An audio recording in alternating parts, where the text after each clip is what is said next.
podcast is a quest for well-being, a quest for a meaningful life through the exploration of fundamental truth.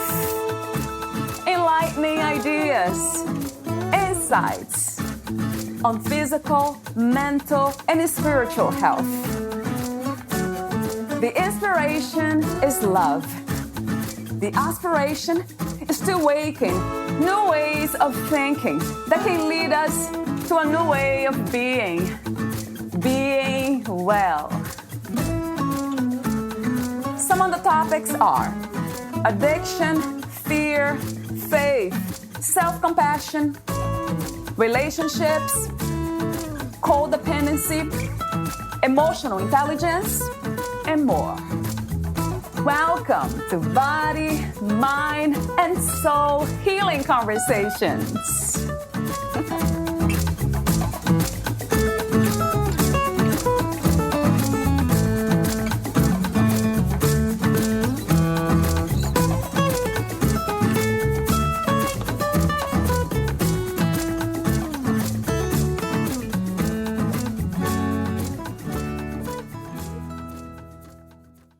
Imagine that your life is your greatest creation, and you author every scene moment by moment. Consciousness is choosing to know and act from this space. We are all miraculous creators, and being conscious of how we create and what we create is an art. Be the conscious artist in your own life. Learn the art of creating yourself moment by moment. Then see how the world miraculously changes around you. The world changes when you change. And it all starts with you being you. My guest is Barbra Gilman, and this is one of her messages. Barbra is a therapist, coach, speaker, and an author. Known as the quick change artist, Barbra helps people quickly change their energy so they can change their lives. Barbra Gilman is the author of Whatever the F-U-C-K It Takes, and the author of the Unofficial Guide for Living Successfully on Planet Earth. Barbra has over 30 years' experience as a therapist and coach. She's the founder of The Quick Change Artist and Wild Women Choosing. She's also a contributing author to An Indigo Celebration and The Indigo Children 10 years later. To read Barbra's full biography, please visit fitforjoy.org/podcast. Here is the interview with Barbra Gilman.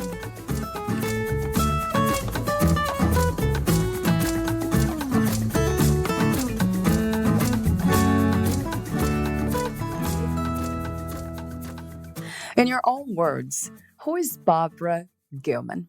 I would say that I'm a combination of a 5-year-old, a Jewish princess, a being who my greatest love is just understanding and knowing more of me and the universe and how it works and how I could be a contribution at this time on the planet to assist people who are looking for the same thing that I am. So this planet has a chance to survive.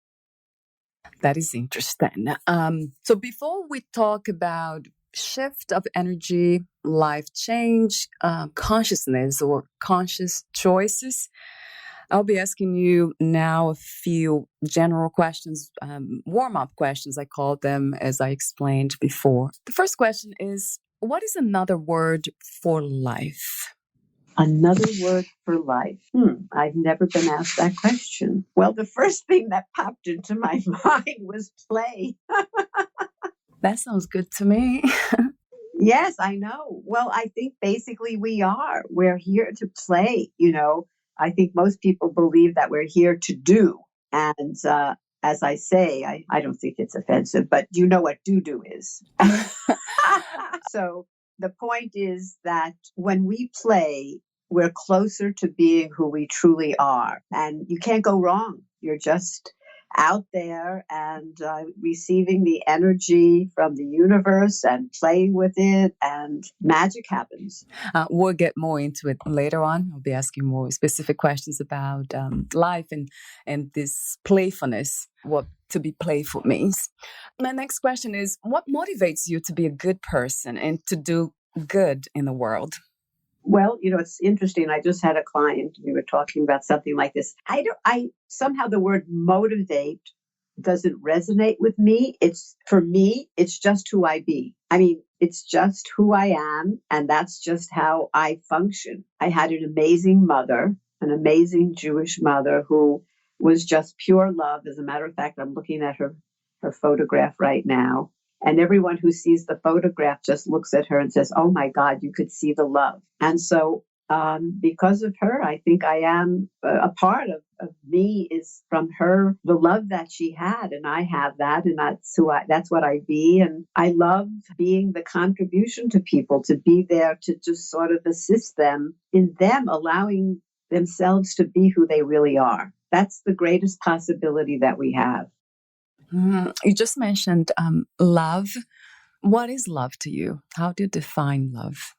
For me, it's a feeling. Like when you asked me the question, my whole chest just became warm and expansive. It's like being held, in these very warm arms, or maybe not even arms, maybe just this incredibly warm energy, like a blanket of energy, and you feel warm and you feel safe. It just feels good. That's all that I know. Right. So it's more feeling than a thought. Yes, I wouldn't. And not only, well, it could be a thought, but I'd rather participate when it is a feeling. The body to participate, right? It's a being. As we say, we are human beings. We're always in that continual beingness, and when you have that on your side, when you don't have to have all of the pains and all of the lies that we take in this lifetime, if we don't let them bog us down or get in the way, then what are we? I choose to know that we're beings of love, or we have that possibility. I guess self-love. When you feel love, do you connect that with self-love, or this is a feeling that somehow arises from out there? Well, my personal thought about that, or feeling about that, is that the more that you allow yourself, I talk about the lie of this reality. That's what I'm always talking about, because it is a major lie. It's the Truman Show, which I'm sure a lot of your listeners probably have seen. And so it's because of that lie that was perpetrated on us, we sort of lost sight of who we really are. Who we really are just molecules of consciousness. We might as well say molecules of love. And so we come in, as I say, a little love bunny. And yes, we bring in stuff from past lives, I know. And then, of course, what occurs while we're here, what kind of parents we have, what kind of life. I mean, it all has something to do. And unfortunately, for most people, it just whittles away that love that we can have for ourselves, because as soon as we come in, we're made wrong. And it's not on purpose. It's just that, most parents really don't understand parenting, especially now in this. I have a daughter, and years and years and years ago when I had her, I took parenting classes and I did all that. But they never talked about, coming from a place of energy and consciousness and all of that. So very few people really know how to parent. So then you have all of these children who are perpetrated with the lie of who they're not. They're wrong, they're too this, they're too that, da da da da da da. And so by the time a child becomes like 8 years old in this world right now, they're gone. And they've created some sort of character or story in order for them to, quote, survive here. I don't even know how we got here, but here we are. Yeah, good. I like that. That's the flow. Um, so I guess I will be asking you more questions about that, the lie that we think we are, and the connection between that lie and beliefs. My next question is about God. It's the idea of God somehow connected to this lie that you talk about. Okay, it's interesting. A very dear friend of mine who isn't amazing healer in the world. So he was just here and we were having a conversation. And, clearly he always uses the word God. I use the word universe or energy or whatever. To me, I don't know. I don't want this to sound, I don't even know if I should say it. To me, the word God almost seems too small. That's just for me. I don't know. Maybe because there's so many stories and so many religions and so many different gods. And you know what I'm saying? So for me, it's just molecules of incredible, I don't know, beyond intelligence, total knowing, whatever that energy is. But it's one. It's not like there's, 100, like, I don't know, every religion has whatever their perception of God is. That's why I'm saying for me, it gets too fragmented. I just use universe or energy or molecules of consciousness. It's one incredible, amazing, whatever. And it's like saying, when I say we were perpetrated with a lie, and then if someone says, well, what's the truth? I would love to know the whole thing. Right. Okay, in this lifetime, I don't think any one of us is going to get the whole thing. But my God, it is amazing, and I know that it's pure love. What do you think the purpose and meaning of life is, Barbara? If we're saying purpose or like what is our purpose, I would say to get rid of the lie. First, to find out that you're living in the Truman Show. It's all a lie, just about 90 something percent. And I've sort of been behind the curtain, so I have a better view than most people. But not going to go there. To let that drop, to let go of the lie of you, and then just, do whatever it takes. May I mention the name of my book for a moment? Is that okay? Yes, sure. Absolutely. So the name of my newest book is Whatever the Fuck It Takes. And by the way, the fuck is an acronym, which actually was fornication under consent of the king back in England 100 million years ago. In order to have a child, you had to have a permission slip, believe it or not. I know it sounds crazy, and put on the door. And that was acronym FUCK, fornication under consent of the king. And when I was looking for the title of my newest book, somehow that came to me, and I was thinking, my God, creating a child is probably one of the most incredible creations. And so that's where I got the name from. But anyway, and that incredible energy, that's just a part of the universe. And now I'm just absolutely lost to whatever we were speaking about. Why did you write this book? It was just my story. The people who would be listening to to this show are people who usually change. They change more frequently in life or are willing to change. And when I say change, I mean to become more of who they truly be. Again, getting rid of all the things that were not the lie and taking back the potency and power and magic that we truly are. And so in doing that, can you ask me the question again? Yeah. Why did you write your book? Oh, right. And so I had a relationship about 5 years ago, still dear friends. Actually, I've had 5 relationships and I'm best friends with all but one. And so and as I say, that's consciousness.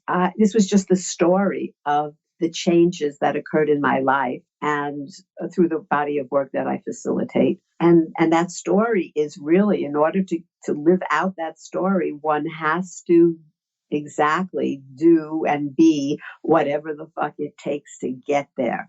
And it's not an easy thing. And most people don't go on that adventure because there's a lot of change and there's a lot of looking at things that most people would consider as like bad.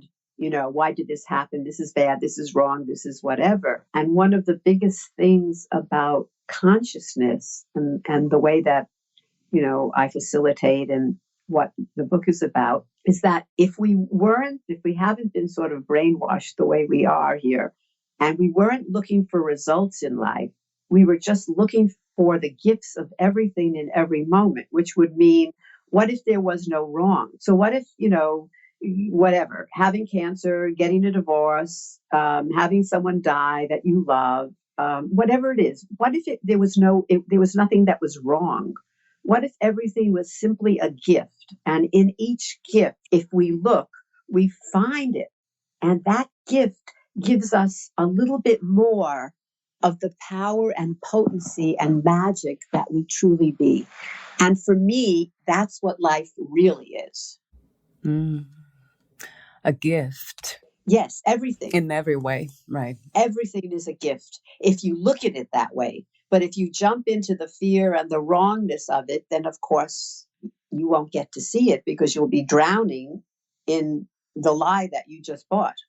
That is a very interesting perspective, seeing everything as a gift, including the bad things. Everything's perfect as it is.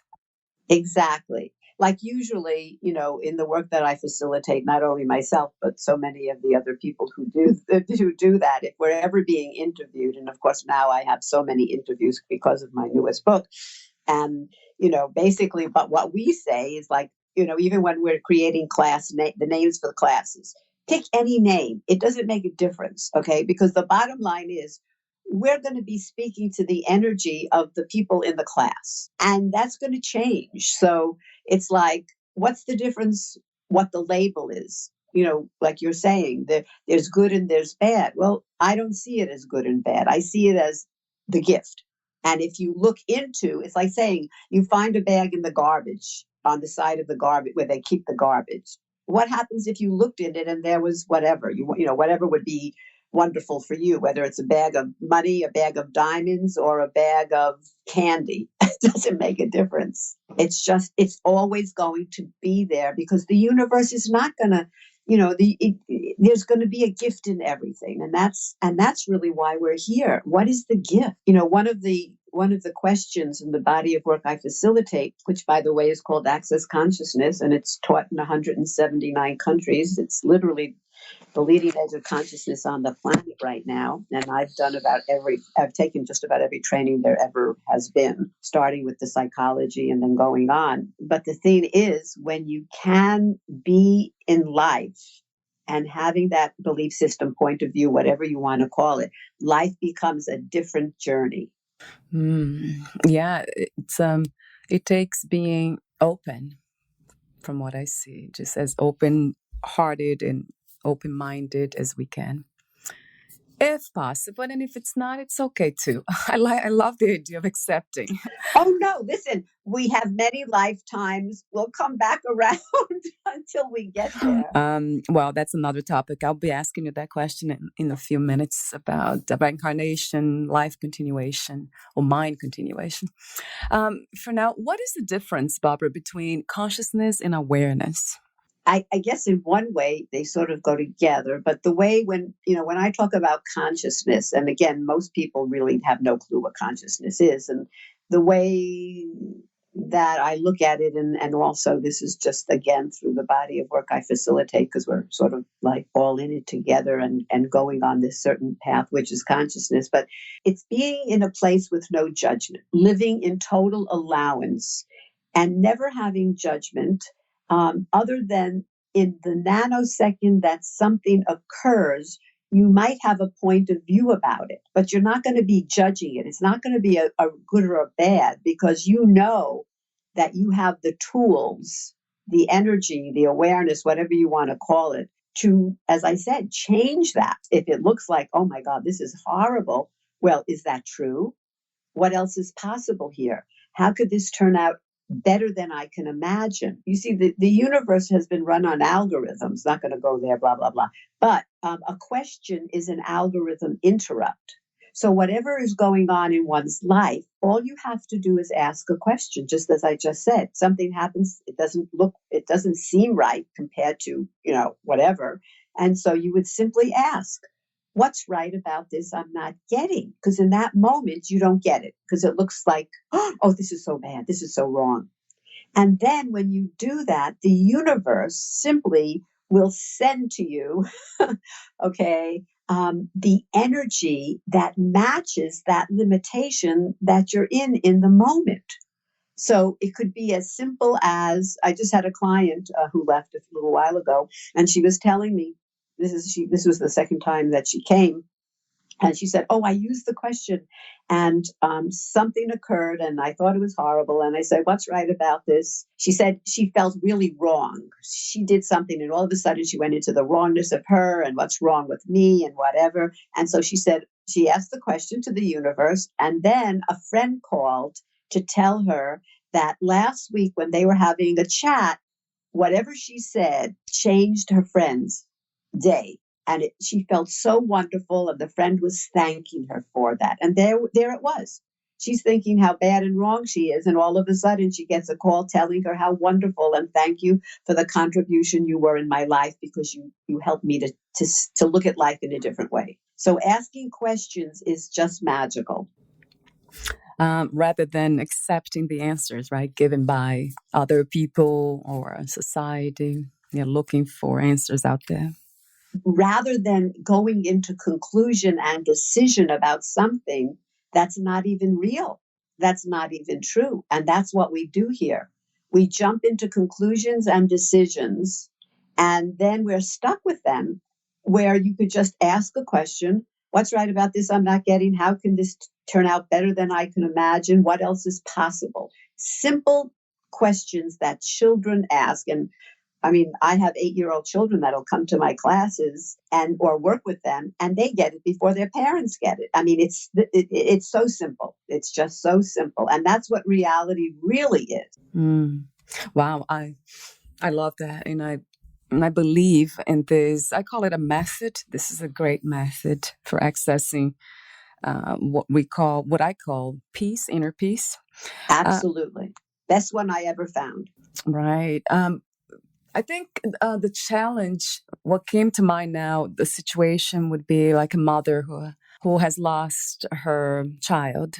What would you say to her? You're probably giving me maybe the most difficult question that I've ever had. Uh, Yeah, that's a difficult one. I know. Yeah. well, okay, so the realist part of it is, it's interesting. From the time I was a child, as I think I might have said, I've been doing what I do, and it's just total knowing and awareness, and we all have it. It's just some, I guess, maybe are a little bit more connected. Whatever I would even answer, whatever answer I would give you now might not even be what I would in that moment, because I get the energy from the person. So it's like I'm getting that energy, and somehow I just know what to say. But basically, again, I don't believe that there is, the concept of death. It's just change. You know, I don't know if you know that story about the mother who created that drunk driver. What is that? Mad mothers against drunk drivers. Mad, I think it is. Yeah, I heard about that. Yeah, yeah. Yes, many, many years ago. And it was because her son was, killed by a drunk driver. And if you look at that, to me, it's like, okay, so here this being comes into a body, and it's coming to create something that's going to, hopefully help a lot of people in the world. And in order to do that, he had to come in and then he had to leave, after maybe 12 years or whatever. Now, of course, for him, it's not going to be as painful as it would be for the mother, because this is what he's coming in for. He did his job, it's done, and he's out. And of course, the mother has to live with that. And I guess everybody has different points of view about death, what death is, what happens, da da da, da da da. I would be speaking to energy, and the energy of one person would be different than the other, and I would have whatever it would be in that moment. But basically, it would be something like, and sometimes I could be very whatever. I don't know what the word is, bold or whatever, because this is who I am, and whoever comes to me is going to sort of match that. But it's like, hello, I'm not saying this is what I would say to her, but what I'm saying just in general is like, hello, there is no death. It's like we're all actors and actresses. We're playing our parts. We come and we go. When Meryl Streep, has a part and she's killed, and I don't think she ever was, but if she was killed and she's on the floor and the red paint looking like blood is coming out, when the director says cut, she's going back to her amazing life. She's not dead on the floor. And so whatever I would say would be, something like that. And then ask the person to look for the gift. What was the gift that you had with this being? Right. Okay. Right. I like that. It'll come. It would just come. Yeah, I like that, Barbara. I'm just wondering if you would say something that it's not based on anything that's supernatural or mystical that requires beliefs and requires faith. I mean, you could tell people all you want. I mean, here I am speaking as whoever I am. Now, I have a daughter. I mean, I don't even want to say the words, but you know what I'm saying. If something happened to my daughter, I'm not going to tell you that I'm going to go to the movies the next day or go to a party and whatever. I'm not saying that. Life and death is clearly is part of what we're being and doing here. And of course, if you have the belief system that there really is no death, but even with that, it's not as if it's like to say, well, nothing really bad happened to your child, because it didn't. What did occur is that you now have the loss of something that you loved. You're not going to be able to look into their eyes and play with them and smile with them. And, yes, that's very real. And everyone is going to go through it, how they're going to go through it. And that's okay. There's no right way or wrong way. If I had a client, though, I mean, or if someone is out there and who's listening, would hope that they could get through it, see the joy and the blessing of having that child, knowing that that child is totally fine. I mean, that's not even an issue. They're the one that's really in the most pain, and just be gentle and hold on to the wonderful parts of it, and what else can you be and do to fill as much of that void that's there right now. I mean, there's certain things that you couldn't change for a person no matter what. True. I like that. I like what he said about the gift of having that person in your life. The way I see it, it's the miracle of having the experience of love or connection. That's a miracle. It's a miracle to be alive in the first place, but then Absolutely. even more to be able to love. Yeah. So my next question is about declaring statements. What are they, and how do you use them to help others? Well, in the body of work I facilitate, which is called Access Consciousness, it's all about energy. And so the clearing statement is a group of words that sounds like glibbly gush or whatever that is. It sounds like nonsense. Actually, what it is right, wrong, good, bad, pod, poc, all nine shorts, boys, or beyond. So you see, it sounds like nonsense. It has it definitely, I could explain everything, which would take X amount of time, but it doesn't need to be, but I'll explain how it works. So, as I said, when you ask a question, the energy that is holding the limitation of the person in place allows the awareness to, okay, so let me just give an example. It'll be easier. So, if something occurs in one's life, do you have anything that you would want to change? Change. Your weight, your food, your whatever. No, not change, but accept. Yeah. So I just had a client who just left. So one of the things that she was working on is she felt that she was too heavy. And so basically she has a belief, a point of view, and holding a lot of energy on the fact that she thinks that she's fat. Okay, a lot of women will get that. Right, right. So basically, I asked her a number of questions about, well, other things also. But so the first thing, well, I'm not even going to go there because that's going to start a whole other conversation. The first thing is, whose weight is that you're carrying? But that'll be too long. Everywhere that you believe that you're fat, okay, because that's really all that it is. I mean, bodies come in all different sizes. Right. Clearly, they've been having all different sizes from the beginning of time. So when you think about it, how ridiculous is it that fashion, whatever, the fashion industry decided that, well, I'll tell you, I also am an architectural, or was an architectural interior designer many years ago. I went to Parsons School of Design. And so it's very funny. There were lots of gay people. And so a lot of my friends the question once came up is like, well, why are the girls so skinny that go down the runway? They're like twigs. And my very dear friend who came from Italy said, Because don't you get it? Most of the designers are gay and they want to look at a bar mitzvah boy walking down the aisle. So that was one thing. And the other one said, well, they have to wear the clothes, and the more fabric they use, the more it's going to cost for them to make the clothes that they're wearing down the runway. So they want the smallest size. Wow. So I guess if you put the two together, it does make sense. But my point of view is, if we lived in a sane world, in a conscious world, there would be no such thing about looking at anybody's size, because I know guys who love women who you would call incredibly fat. And believe me, there is someone who loves every kind of body imaginable. Therefore, everybody, not everybody, but every body is just as beautiful and gorgeous to some pair of eyes. Right. So true. Now, I always say, what would it be if you were in a relationship with a person who was blind? Would it matter? Do they care what the person looks like? That's actually more real than anything else. So again, that's judgment. We live in total judgment.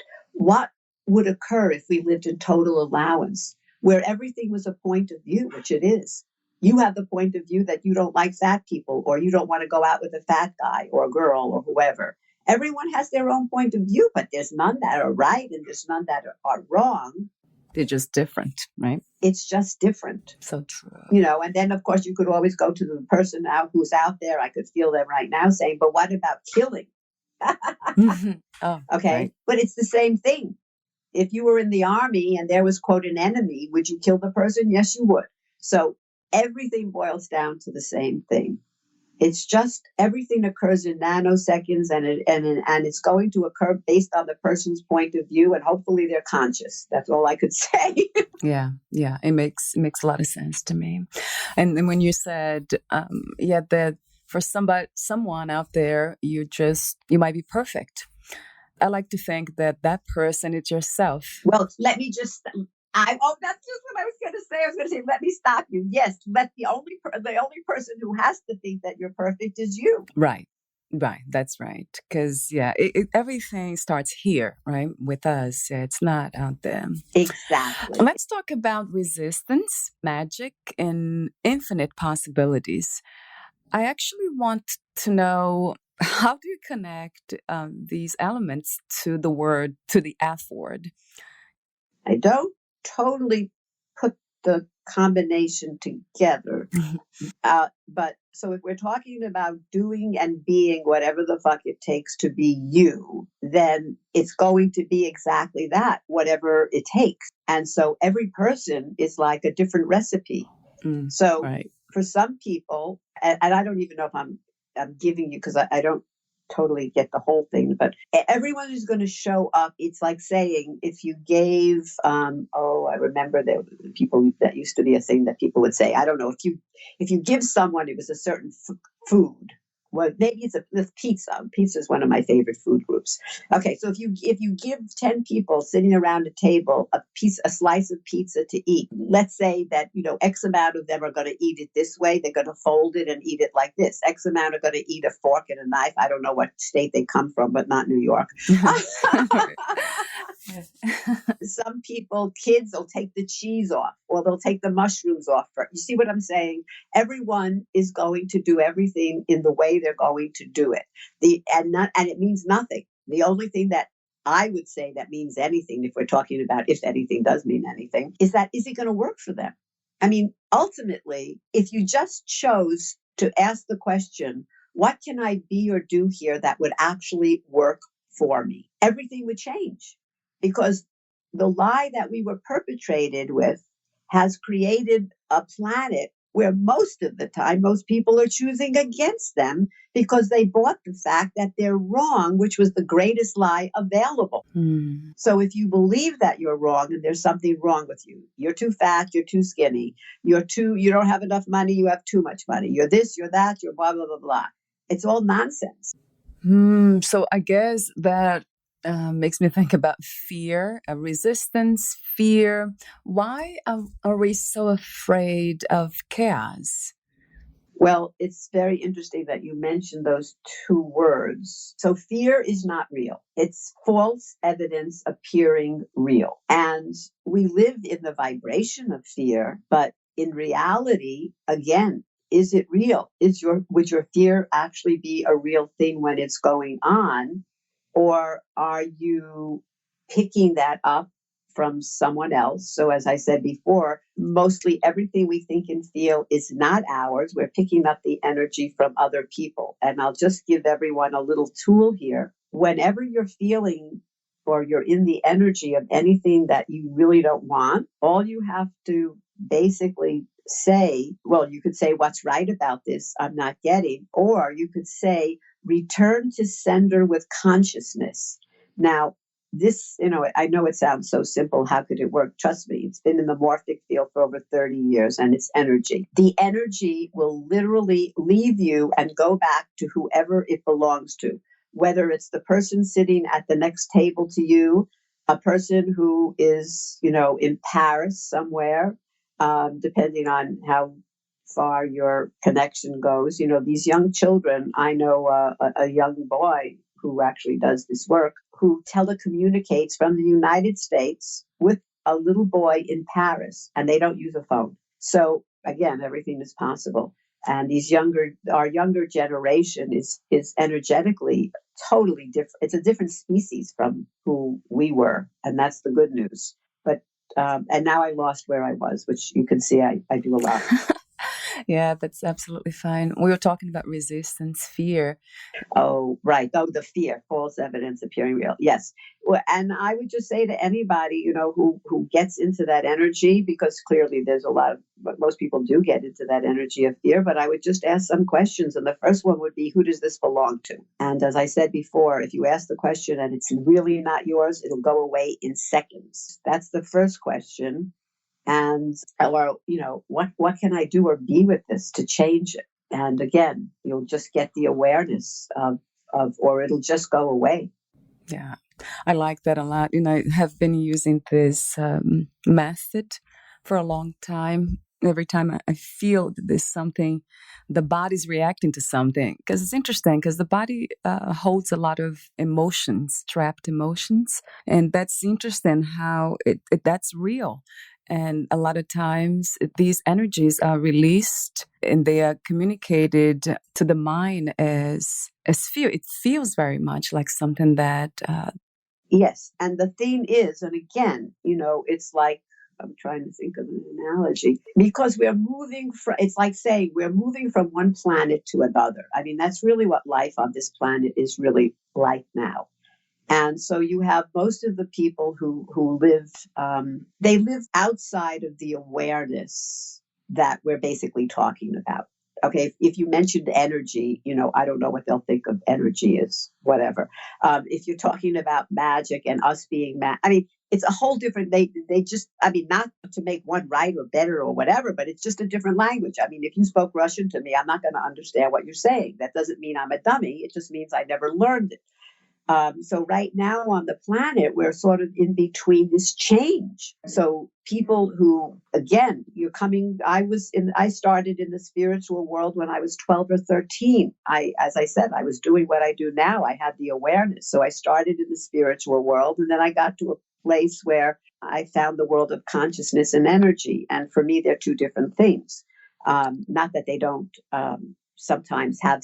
So this, the world of energy and consciousness, as I was just saying, for me is a little different than the spiritual world. And it doesn't make a difference. This is just for me. And so we do have like this new language because still, a lot of people in the spiritual world haven't moved to that next possibility of the energy and the consciousness. But, it's not right or wrong. It's just everyone is moving at however they're moving. But my point is, when you do take that on, life totally changes. And as more people are taking that or being that or learning about it, this is how we're expanding the possibility of the planet so it could possibly survive. This, as I mentioned, right in this moment, it has 12 years. If we don't change the consciousness, there's not going to be a planet. The more conscious people we have on the planet, and that's going to, make a big difference. And then, of course, when you start working with energy, you know, I still have friends, and not making this wrong. Please, I don't go by like right or wrong, but I have friends who are still, the psychologists, that I began with, and they still have clients. And some of them will have a client who has been coming for 13 years every Tuesday at 4 o'clock, and very little has changed. But that's not a wrongness, because if that person actually wanted it to change, guess what? They would find me, or they would find someone else who's working with energy, and it could go in a day. So again, it's not right or wrong. It just depends what you want. Some people want to go from New York to California on a bicycle, some want a car, some want a boat, I would want the fastest jet plane. Okay, if it wasn't a vacation where I'm stopping off at wonderful place, you know what I'm saying? Everyone has their choices. My choice happens to be, and it's not like I, sat down and said, blah, blah, blah. It's just like when something comes, I get the energy of it, whether it's a person or in this case, a body of work. And the first time I even heard the clearing statement, the right, wrong, good, bad, papa, my body was like, I couldn't believe, I never felt my body like that. It was like the most amazing thing. And I had my best friend, former husband there. We were both sitting in my country house on the porch, and we looked at each other, and we were both like, excuse me, what the is that? Okay. And it was like, and that's it. I just went and I did every class I could do to become a facilitator, and then the next level. And it's like my greatest joy, because I get to see people who can come to me or get on a telephone. I have clients all over the country, and sometimes within minutes. And I know it's very hard to believe, but it's real. Within minutes, the whole thing just changes, and simply because the energy was there, the tool, the concept, what this work is about, the processing of it, and the person was ready and willing, and so all the energy it was gone. I mean, to me, that beside being so amazing and magical, I love it, because I'm a person who likes change. But for the people who like to do it slower, it's not right or wrong. Let everyone do whatever they want to do. But I'm just happy that, I found this body of work, because for those people who want to get out of whatever they're in very quickly, here it is. It is available. And it's fun. As I said, 8-year-old children come to the classes and they get it before the adults. So it's so simple and so fun. You just mentioned that you work with them over the phone too. Does it require, besides using the mind, the intellect to understand these things, do we also need to practice, use the body, get it involved? Actually, you don't use the mind. As a matter of fact, what we say is, when you're thinking, you're stinking. You don't want to use your mind. The mind is we only need your thinking capacity for X amount of things. Because when you're thinking about something, basically it's something that's occurred already. We're going in, the new adventure is simply to, so for those people who want the fast track, it's fun and it's playful, and you're not going to do too much thinking. You're going to start to get in touch with the muscle of knowing and awareness. And that's what's going to enlarge. It's going to get better and better. And that's what becomes magical, because you're living by your own knowing. Nobody else's. Okay. When you're thinking and you're thinking of whatever you learned and it wasn't yours to begin with, this is like just you being the realest, greatest part of you that you so far up to this moment are willing to be. Yeah. I'm wondering, how do we know that we know that's a knowing? How do we know we're not creating or imagining or believing or thinking? How can we distinguish these states of being? No, I get what you're saying. I'm just trying to see what I'm going to say, because, see, I do most of my living from the place of knowing and awareness. And so I have to go back into the thinking part. You know what? I almost want to say, to tell you the truth, I don't know, because I think Mm. that basically when you're there, it's like asking somebody, somebody is telling you, I don't know, I just fell in love, or what is love? Okay, it's so funny. I remember when I was in college, and I was going out with a man, and I was sitting on my bed, and my girlfriend was there, and she said to me, "My God, you look like you're in such deep thought. What are you thinking?" And I said, "I'm trying to think of if I love him or not." Oh, wow. And it's just like that. Okay. You can't think of whether you love someone. It's like you do or you don't. That's an energy. And this was a great, question that you gave me, because this is it. This is the difference between living from thinking and living from your knowing, your awareness, your being. Beings, an animal doesn't go to school, it doesn't read books, it doesn't have to memorize anything, but it does very well in the world. And if so that's like the old paradigm. We're going in a place where it's just awareness, it's knowing. We have it all. Like, we are molecules of consciousness, and it's all one. We're just all connected to the universe, and everything we require is there. You simply have to have, I don't know. I don't know if it's trust. I don't know exactly what it is, but you just got to like be that, and just play around with it. And once you do, you don't go back. Yeah, that's hard to go back, right? I guess if I were to put into words what knowing is, if I know what knowing is, I would say it's being in a place where you just you watch things happen. You're not. Well, it's funny, because as you were saying that, I just had a visual in my head, and it was like being in the middle of the sky, and a star is floating by. So if you said, "Well, what is a star?" And I'm going to try to explain it to you, but you know what? I really couldn't. But all of a sudden, here comes this star, and it's floating by, and I pick it up and I show it to you. I put it in your hand. Do you need any words now? Now you know what a star is. That's the closest I could sort of get to what we're trying to communicate here with Yes, yeah, words. I like that, right? But I think another way that it might be easier going through feelings is that the sense of deep acceptance and understanding for life, unconditional love, what we call unconditional love, which I connect to acceptance, and just being in the place of peace. It's so peaceful that everything's happening, but nothing's really touching that place within you, that it's not, it can't be changed anyway. It's there and has been there. The bottom line is, we're trying to put words to something that doesn't need words, because the words are the lower harmonic of everything, because the words were made up by stupid human beings. Hmm.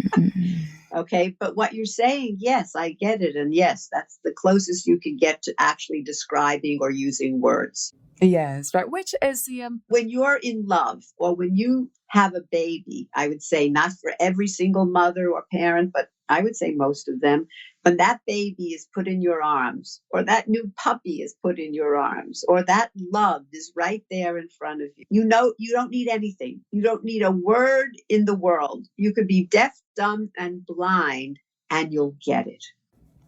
That is so true. Maybe what you are trying to do with your work, and maybe what I do with my work of writing and talk to people about these things. We are trying to communicate something that can be applied to the experience as a human being. As opposed to the experience. Right. We can be integrated. It's everything. I don't know what is not really. This energy that you talk about, the divine, God, the universe, everything is that. I don't think separation, that's when we start, like you just mentioned, words are just a tool, and it is part of the human experience. So it is the body, the everything that we even consider at low vibration, whatever anger, all the negative emotions, everything is part of life. It is life. It is. And so, therefore, I think that basically we've gone through all of the things that everyone has to know in life, and we came up with the solution. And the solution is just be. Just be, and you'll get it all. Yeah. And then, Barbara, I think what you're trying to communicate, which I understand, that's what I'm trying to do with my own work, is just be everything. Just be and just learn how to accept the being everything, the formless being the form. There's no separation really. Exactly. And have no judgment, which would mean now you're in consciousness, which is what this is all about. That's right. Yeah. Very rarely, I think, I get to use words like the F word. This consciousness here, choose not to use it for some reason. Right. Well, because most people, I never used it until I got to the thing with my book and saw how I mean, well, I shouldn't say I never used it. I mean, if I got whatever, but it maybe not even my book. In Access Consciousness, actually, everyone uses the word because Access Consciousness is like very playful. I mean, as I said, you have kids, babies, dogs running around a hotel room or whatever that has 300 people and like 15 translation booths. There's nothing out there that will have these numbers and 15 translation booths going on for a class. And nothing out there will be as much fun. There's nothing. I mean, it's like people are laughing most of the time or crying, but still laughing. It's like going to another planet, and the planet is called consciousness. And it's not for everyone because you got to be ready to really be willing to choose for you. And then everything that you know becomes something else. So it's like all of a sudden the word fuck, which to some people, I mean, especially years ago, nobody would ever say it. It's become like it's literally in our culture just a word now. I mean, every single person uses it in all different ways. It doesn't have a meaning. It just has the meaning of the energy behind it. And anyway, we can stay there all day, or let's just leave it. Just buy my book, whatever the fuck it takes, and you'll get it, right? True. This is almost the end of the interview. I have a few more questions. Before that, you inspired me. Oh, I'm excited. Tell me. You said something about choice. You said choice is the greatest tool we have in the universe. And my thoughts just kind of, for some reason, accepted that. But at the same time, wanted to play with that idea of choice. So I wrote something here. The most magical and amazing choice I make every day allows me to be present, to receive and fully be open to this very moment. It allows me to be free from thoughts and beliefs. And I must say that the reason these moments are profound, real, and divine is because they are choiceless. That's what I wrote. My question to you is, do you think that choiceless experiences, such as the ones I have every day, can also empower us with the understanding that we are life and that life makes all kinds of unexplainable choices for reasons that are unknown and illogical? So you're talking about, I get what you're talking about, but when I'm saying choice, it's people don't really get at the level that could change the world. We create our lives by choosing because no one else is choosing for us. Okay. I said this for 30 something years. We are the writers, the creators, the designers, the painters, the whatever. We're everything, every kind of technician and blah, blah, blah of our life. Whatever we're choosing, that energy of that choice, the universe just creates it. It's like saying you did a photo or you did something, you're just putting it through the copy machine and the copy machine is giving it to you. The universe the universe doesn't say no to us. The universe only says yes to us. because the universe is consciousness. So therefore, if it's like saying, oh, if you said I'm going to kill myself, would the universe say yes to you? Yes, because there is no death. There's nothing that could possibly be in our language or in our world wrong enough that the universe would say no, because the universe, of course, is much smarter than we are. What's the worst that could happen? You get killed. What happens when you get killed? You start all over again. Oh, if you believe that, right? That's a whole other thing. We're not going there now. Right, right. But I mean, for me, that's what is. The point being, we all have choice. And everything that we do create is through our choice to create it. So, when we're looking at choice, I would say to most people, one, please know that is true. Nothing happens in your world unless you're choosing it. Now, it might be at a level that you don't know you're choosing it, which would be really a great thing for you to get. That choice creates. That's what choice does. When you make a choice, when you get off the phone with your boyfriend or girlfriend or mother or father and you're angry, you say, I'm not going for Christmas because they're just going to blah, blah, blah, blah, blah, blah. Okay, well, you made that choice. The universe isn't going to take it away or give it. The universe could care less. Whatever that choice is now, if you start the wheels to what is going to come next. So clearly, making the choice not to go to your parents' house for Christmas is going to create one thing. And then, or saying, you know what, they're my parents. We always go through this. I still love them, even though they're idiots, whatever. I'm going. Well, that again is a choice, but no one made it but you. You could say, well, they made me so angry, so they made it. No, they didn't. You still had the choice to go because because they're your parents. You see what I'm saying? Oh, yeah. So Yeah. basically, Yeah. choice creates.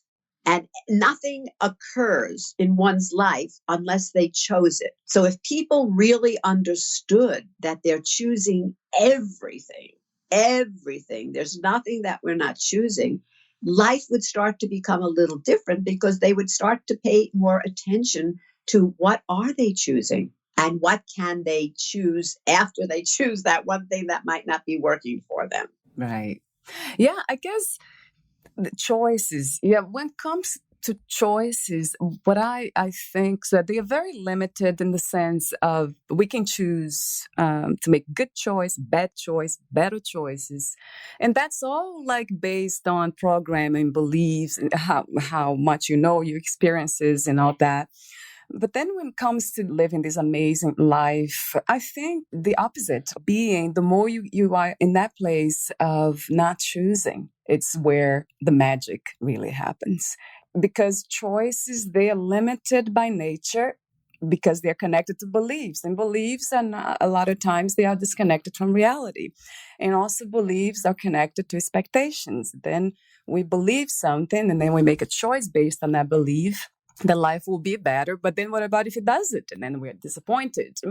Yes, but I understand what you're saying. But choice is not I'm talking about a different choice than you're talking about. And I don't know how to explain it other than all I can say is nothing would occur in anyone's life if they didn't make a choice. But I'm not talking about the choice of like someone says to you, oh, you want to go to the movies tonight? And you just say like, yes. It's not like that kind of choice. It's like I don't know, deeper, or it's a different kind of choice, but I don't even know how to explain it. It's the choice that creates. Choice creates. And sometimes we make a choice based on a past that we don't even know we have, or we know we went through it, but we don't realize that the choice that I'm making to marry this person or to move to that state or whatever is not based on what's going on now. The choice is actually coming from the energy of what occurred whenever it occurred. And this has never come up, and it's very interesting. In a way, we're talking about two different choices. One is like a little choice. The choice I'm talking about is the big choice. Like choice creates. Yeah, no, I understand. Well, choices they create all the time. Even, choosing to have this conversation, we are creating something. We're creating this an audio for an episode that will be out there. This is a file, audio file that people will listen to it. So I think everything, it is, life is creation. Life, like just being alive, each moment we're creating and we are making choices. I'm just sort of trying to, from my experience, got to go back to always what this knows to be true. What I feel is that my most amazing magical experience that they happen when I'm in that place right in the middle, like of not making any choices. Everything's happening. I'm not really part of anything, but it's just wonderful to just be part of it all. But at the same time, being the one who watches, the one who sits there, stays there calmly and peacefully, and just let it everything be, just be. I get what you're saying. I get that spiritual kind of understanding. But what I'm saying, for me, doesn't have to be for you, but in my world, whatever occurs after that, like you're saying, you're just being in this space and you're waiting for whatever occurs. What I'm saying is that for me, the body of work that I facilitate and whatever, there is still something that creates the choice of what will occur next.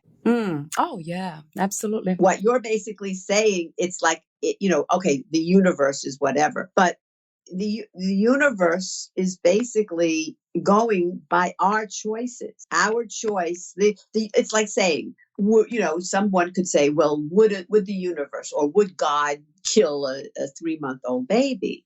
Okay. If you're looking at God through your brain and you're thinking, would you kill a 3-year-old through whatever I said, 3 days, 3 months, whatever. Or would any, quote, good person, or if you're religious, would any good, whatever, Catholic, is that, whatever. No, of course not. But that's not what we're talking about. We're talking about consciousness, the universe, consciousness, and therefore consciousness is no judgment. So therefore, killing or not killing, dying or being alive, or being 2 feet high or 10 feet high or anything, it doesn't matter. It's all the same thing, because any of those is just a judgment. So dying and living or being born is just a judgment if it's good or bad. It's all the same thing. It's just a choice. And this is what helps to set people free, when you realize there is no right or wrong. There's no good or bad. Yeah. What is interesting, Barbara, is that I don't know how you teach others to separate like their beliefs in programming, because consciousness, pure consciousness, is choiceless. It's not really something that's giving meaning or interpreting life in any way. You have to use the mind, the intellect, or your programming, your beliefs to make choices. And I think it's impossible not to if you're having a human experience. Well, you know what? We're both saying the same thing. The only thing that's getting in the way is a word or two, because I agree with what you're saying. But the only place that what I'm saying is, I'm saying that nothing occurs without a choice, but the choice is not always cognitive. And for most people, it's not cognitive. It's like saying, if you're a child and I don't want to choose, what's the difference? I'm sure the people listening are conscious enough. So let's take any nationality. Everyone in your mind who's listening, think of a nationality or a race or whatever. Okay, so if this nationality or race or this animal, whatever, comes up to you and does something that is so painful, emotionally, physically, both, whatever. Okay. Now that's within you already. There it is. And you might never want to go near a person who looks like that ever again. Now that is a choice, even if they don't even know what's going on, because most people like that wouldn't even have a clue unless they went for therapy or they had a very,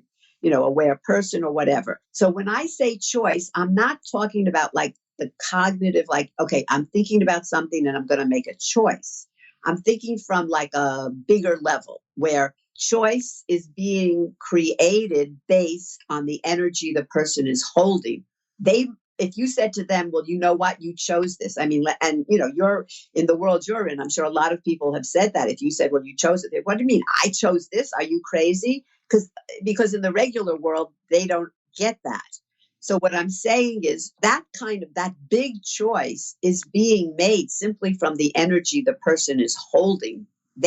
Most people would say, I didn't choose that. Are you crazy? That's the level of choice. But when you become more aware and more conscious, then it's like you have more ability, power, potency to get where your choice is coming from. So you could be a little bit more in the game rather than outside the game, but the game is playing. Do you understand what I'm saying, maybe? Now that makes sense. Yeah. Traumas, yeah, childhood traumas, and how it held me back for many, many, many years. Right. Right, exactly, exactly. But it's still, believe it or not, for some people, it's still a choice whether you're going to keep the trauma or you're not going to keep the trauma. Now, a lot of people will tell you, or the cancer or whatever.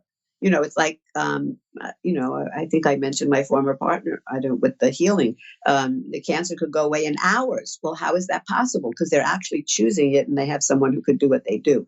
Now, other people would, there are people who would say, are you crazy? That's impossible. Yeah, well, they once said that it was impossible to put a man on the moon too. But in the years to come, everything that we could think is impossible, we're going to see is not possible. I mean, that is everything we think is not possible, they'll see is possible. My point is, the world is changing very quickly. The world is not what we were taught it was, okay, because we were basically taught the Truman Show version. And what's very exciting is that people can look forward to magic occurring in their lifetime. Yeah, absolutely love that idea. Your work, your approach to consciousness, to going back. It's almost like going back to who we are, really. Yes. And as I said, doing what I've been doing for over 30, 40, whatever years it is, this is really the only body of work that I found that has all of this as a possibility. And not only a possibility, but like for a 5-year-old playful child possibility. Yeah. So that's a method that you trust. Yes, absolutely. Yes, and I've tried mostly everyone that's out there. And as I said, I was always searching for this one. And when I got there, I cried. I knew I was there. So, everyone has to find that for themselves if they're looking. I mean, most people wouldn't even be looking for it. But for those people who will be hearing this, I'm sure they are looking somewhat. And you just got to ask the universe, what would it take for me to find the tools or the whatever words you want to use that would allow me to be the greatest, most playful, joyful me that I could be in this lifetime. And if you're a healer or this is the work that you do, yeah. And, so the same thing, and be the contribution to changing the world. Yeah, I love that. For people who are whatever, therapists, healers, whatever kind, if you know that you could find a tool that could take a person that you've been working for 10 years, 5 years, 3 years, and have them, if they're choosing, have it be gone in a week or two, I would be running. So again, it depends who's listening, who's doing what, who wants what. And you know what? There's no good or bad. It's just what it is. We're all going to get wherever we're going. I love where you are now. It's just there's acceptance too for whatever is the way it is. There's no resistance, no rejecting, pushing away anything. Just Yeah, that's exactly what consciousness is. It includes everything and it pushes away nothing, because the bottom line is it's all the same. It's just energy. It makes life so easy. That's all I could say. It's so true. Would you like to add anything before I begin asking you a few final questions? Just don't take life so seriously. Just play, have fun, and become conscious. Yes, and yes, 1,000 times. Usually I ask about 6 to 9 questions, but I will ask less because of time. This is one of the questions that I want to ask you now. What was the hardest lesson to learn about yourself? As of today, I will tell you that I'm living it right now. I was brought up as a Jewish princess, for those people who know what that is. Basically, I had everything and very good looking and blah, blah, blah, blah, blah. As a child, I would get this energy. I didn't know what it was. It was like daggers, but I didn't get it. I didn't know what it was. It just didn't feel great. Of course, years later, actually this year, I discovered that, well, I mean, I knew people were always jealous of me. But this year, I actually discovered that because of that, 2 years ago or three, whatever it was, I had a relationship was over, and I'm not going to go through the whole story. But anyway, my financial situation changed in a way that basically, for the first time in my life, I was given the possibility of financially taking care of myself. And that was the beginning of a whole new world and possibility for me. And through it, if I wasn't me and I wasn't choosing consciousness, I would say the last 2 years are the worst years of my life. And yet, I actually know these last 2 years are probably, well, I can't say what's going to come, but two of the most amazing growth years of my life, because the gifts that I have gotten and that I'm learning by going through this. And when I say going through this, it's not looking for a result. When you're living like everyone else lives, and how, the lie that's perpetrated here, we are always looking for some result. And when you live that way, life is sort of, I don't know what the word is, small, shallow, narrow, whatever. But Limited. Yeah. Limited, yes, exactly. But when you're willing to look at everything without a result and just ask, what gift is this? Then the whole story, and that's all that it is, opens up, and you see a totally different story than you're seeing when you're looking at, what kind of result is this? I don't want this. And so that's consciousness. And so this is my last 2 years. And it is, my next book is writing itself as I'm living each day. And it is amazing. It is an amazing gift. And if I had this years ago, I don't even know if I could have gotten through it. All I'm going to say to everyone is, if you just allow life to open up without judging it and without looking for the specific result, like, okay, well, this is not good, this is bad, but letting that go, having no judgment, and just ask, what is the gift here? Your whole world will change. And it'll actually end up being one of the greatest gifts of your life. What is another word for healing? Another word for healing. What comes to me is to be who we truly be, because the healing happens when we're not willing to be that. When we look for the result and when we live the lie of this reality, then things occur. Your energy drops, so illness occurs. Your energy drops, so relationships, whatever, break up, do this, do that, money goes, it's all about the stories that we buy, and then we judge. And then once you judge it, it's like you're lost. And when you choose the consciousness and not to judge, but to ask again, what's right about this I'm not getting, it blossoms. It simply opens up to the next step, that you were basically, that you have I'm not going to say meant. No, I don't get that. It's just the next possibility. What's the next possibility in your life? Where can you grow to? What gift can you be and receive here? And when you live like that, which is consciousness, not only will your world change, but the more people we have being that, the whole planet will actually have the possibility of surviving more than the 12 years that it has right now. If you knew you would lose the body soon, would you make any changes? Would you do anything differently? No, not now. Not what I've just been learning. Do you believe in life after death? Absolutely. What kind of life? It's physics. Molecules cannot be destroyed or created. They're there and they just keep moving on. And of course, everyone can choose whatever they want to believe, because it's just a belief. Right, that's right. What are 3 things about life you know for sure as of today, Barbara? It could be a party or it could be hell. And guess what? You're choosing it. So choose for you and not against you. That's 1, or this is like 3 in 1? 3 in 1. It's a 3 in 1. It has been a meaningful conversation, fun. I love the way you talk, the sound of your voice, and the way you express yourself. It's fun. It's fun. Where can we find more information about you, your work, your books, services, and future projects?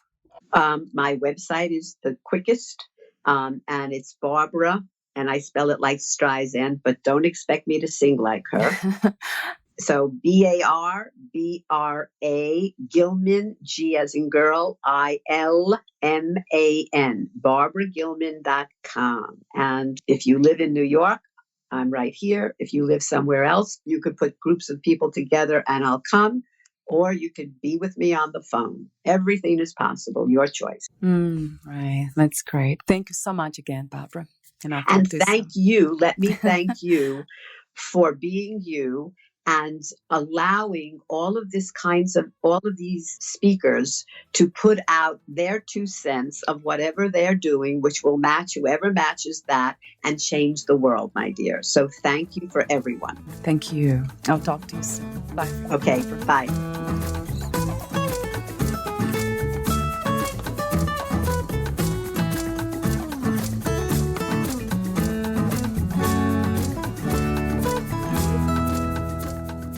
Thank you for listening. To learn more about Barbra Gilman, please visit her website, barbragilman.com.